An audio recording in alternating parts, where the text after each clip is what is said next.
இவங்க இதெல்லாம் சுற்றி துப்பாக்கியோட இருக்குது. அதில் அந்த ஐயந்துரையை பார்த்தா அடிவேர் கலங்குது. ஐயந்துரை எப்படி இருந்தாரு? அப்படி முகம் மீசெல்லாம் பார்த்தீங்கன்னா ஒரு கம்பீரமா, அதாவது வீரப்பன் கண்ணனா வீரப்பன்ல மன்சூர் அலியான் மாதிரியே இருக்கு.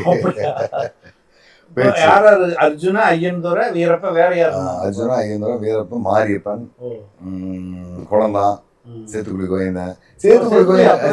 சேத்துக்குழியெல்லாம் அப்போ வந்து அந்த முன்னால வந்துட்டு இருக்கிற ஆள் சேத்துக்குழி எப்பவுமே சைலண்ட் தான். அவர் பேசியே பார்க்க முடியும். அப்படி சைலண்டா உட்காந்து பார்த்துட்டே இருக்காள் தான். மீதி ஆளுகள்லாம் அப்படியே ரன்னிங்லேயே இருக்குது. இங்க போகுது, அங்க வருது, இந்த செய்தி அந்த செய்தி ஏதோ ஒன்று செஞ்சுட்டு இருக்குது. அப்ப சேத்துக்குழியெல்லாம் ஒரு டம்மி பீஸ் மாதிரி தான் நம்ம நினைக்க வேண்டியதா இருக்குது. சும்மா உட்காந்துருக்க வைனா வீட்டான கேரக்டர் தான். கேஷியர் அங்கதான் இருக்கு. அது 2 நாள் பிறகு தான் தெரியுது. மீதி எல்லாம் சும்மா சுத்திட்டு இருக்குது. இங்க வெயிட்டான பார்ட்டி வந்தாங்க, அப்புறம் தான் தெரியுது. ஆனா சேத்துக்குழி அப்போ நம்ம ஒரு பொருட்டா எடுத்துக்கல. அழுத்தமான ஆளு. அது பாட்டுக்கு உட்காந்துருக்கேன். அதனால தெரியுது. மீதி ஆளு தான் சுத்திட்டு இருக்காங்க. வாட்டுக்கு நீங்க பேச விட்டுறீங்க. அவர் பேசுறேன், அப்படியே போயிட்டு இருக்குது.